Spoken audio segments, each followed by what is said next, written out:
चलिए शुरुआत करते हैं बुलेटिन की और बात करते हैं और जानते हैं कि मध्य प्रदेश में आज क्या हुआ आगे 24 मिनट में। बात इंदौर की करते हैं, जहां के सरकारी लॉ कॉलेज में जारी विवाद मामले में आज प्रिंसिपल और 3 गेस्ट फैकल्टी को तत्काल प्रभाव से निलंबित कर दिया गया। इधर गृह मंत्री के एक बयान से मामले में चल रही जांच अब आतंकी कनेक्शन और पीएफआई जैसे संगठनों की तरफ इशारा कर रही है। ये रिपोर्ट देखिए।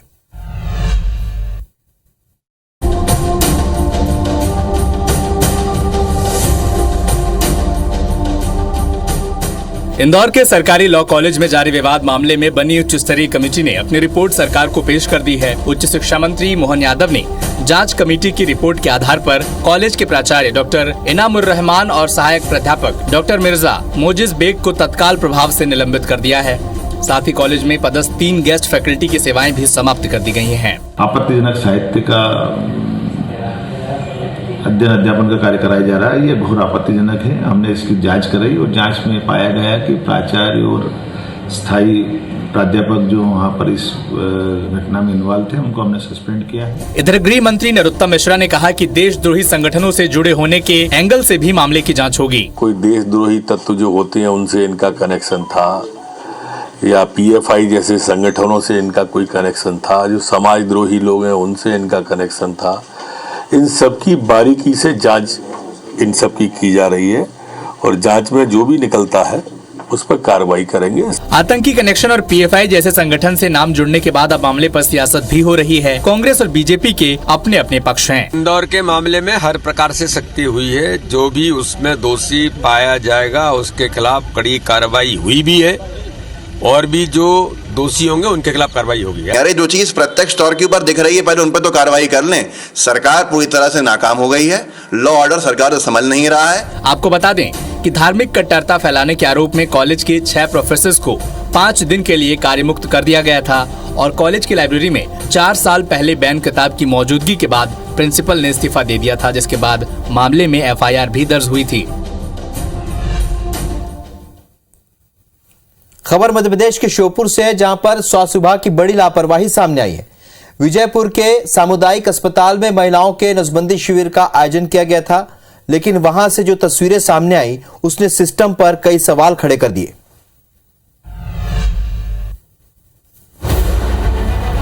जमीन पर दरी पर लेटी महिलाओं को देखिए जो 9 डिग्री की ठंड में ठिठुर रही हैं। तस्वीरें श्योपुर विजयपुर के सामुदायिक अस्पताल की हैं, जहां टारगेट पूरा करने के लिए महज 2 डॉक्टर ने कुछ ही घंटों में 77 महिलाओं की नसबंदी कर दी। अस्पताल में शिविर तो लगा लिया गया, लेकिन बेड और स्ट्रेचर का इंतजाम तक नहीं था। जिम्मेदार अधिकारियों ने व्यवस्थाओं पर कोई ध्यान नहीं दिया और ऑपरेशन में लगे रहे। अस्पताल में बेड की व्यवस्था न होने से महिलाओं को जमीन पर दरी बिछाकर लिटाया गया।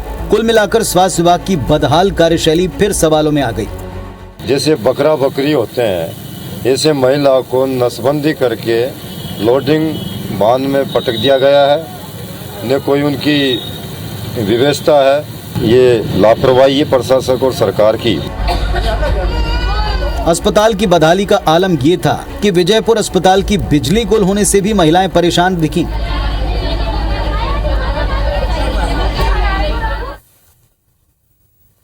साल 2018 के चुनाव में ग्वालियर चंबल की 34 सीटों में से बीजेपी महज 7 सीट ही जीत पाई थी और तब कांग्रेस के लिए सत्ता तक का रास्ता ग्वालियर चंबल से ही होकर गुजरा था। लेकिन ग्वालियर चंबल अंचल पर बीजेपी का सबसे ज्यादा फोकस अब हो चुका है और इसी सिलसिले में आज ग्वालियर में बीजेपी की एक अहम बैठक भी हुई है।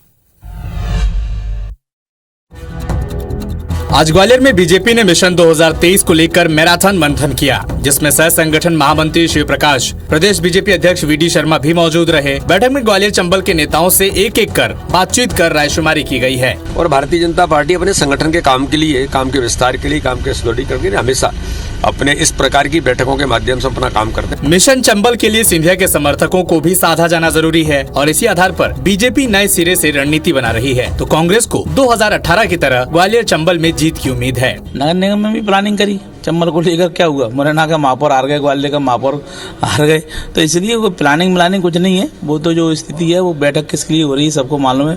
भारतीय जनता पार्टी जिस उद्देश्य के लिए जानी जाती है, जिस काम के लिए जानी जाती है, उसके लिए बैठक हो रही है। 2018 के चुनाव में ग्वालियर चंबल में बीजेपी को निराशा हाथ लगी थी, इसीलिए 2023 को लेकर बीजेपी एक नई रणनीति के साथ काम कर रही है। देखना होगा कि बीजेपी की रणनीति कितनी सफल हो पाती है।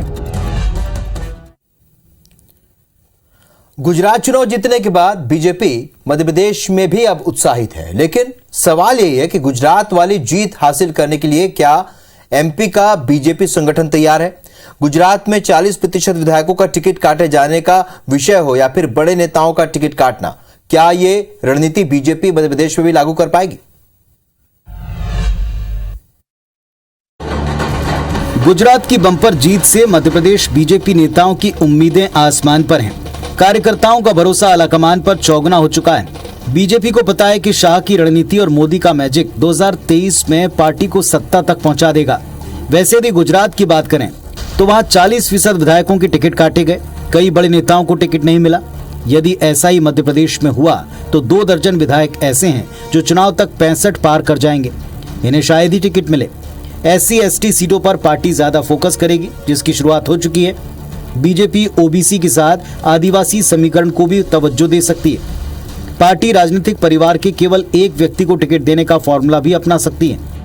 गुजरात की आंधी और हवा गुजरात के बॉर्डर ककराना से घुसेगी और चंबल से लेकर के बैतूल तक भारतीय जनता पार्टी के बयार 2023 में आएगी और मध्य प्रदेश में भी इतिहास बनेगा। जैसा गुजरात का रिकॉर्ड बना है ऐसा मध्य प्रदेश का भी बन जाएगा। अब हम बहुत लंबे समय के लिए यहाँ भाजपा की सरकार बनेगी। वैसे कांग्रेस गुजरात में हार का ठीकरा आम आदमी पार्टी पर फोड़कर खुद को बचाने का प्रयास कर रही है।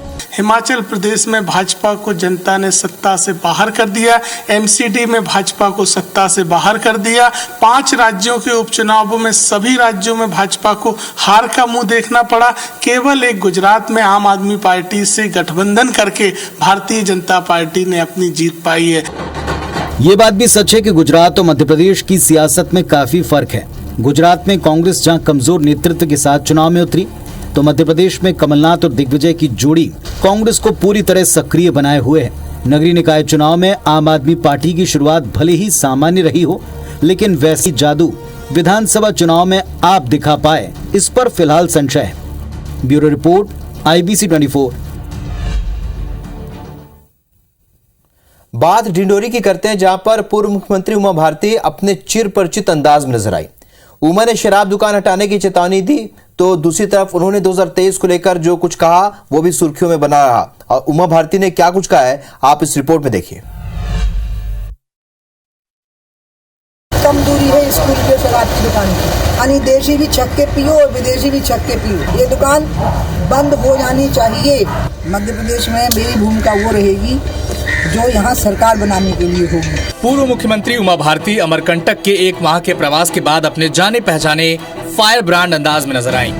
उमा भारती ने डिंडौरी में जहां स्कूल के पास शराब दुकान न हटने पर तीखा विरोध जताया।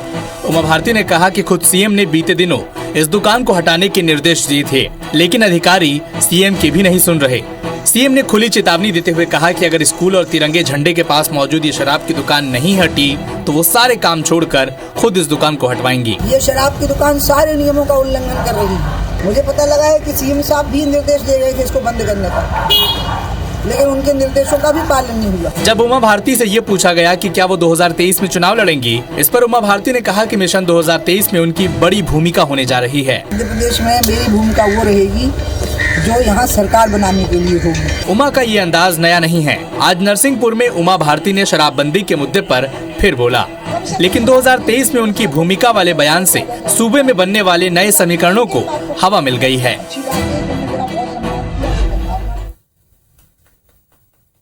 मध्य प्रदेश के 2 राज्यों में 1 साल पहले कमिश्नर प्रणाली लागू की गई थी 2 शहरों में। प्रणाली को लागू होने के 1 साल बाद आज दोनों शहरों में कानून व्यवस्था की क्या स्थिति है, इसकी समीक्षा करने के लिए आज गृह मंत्री ने डीजीपी और कई वरिष्ठ अफसरों के साथ समीक्षा बैठक की।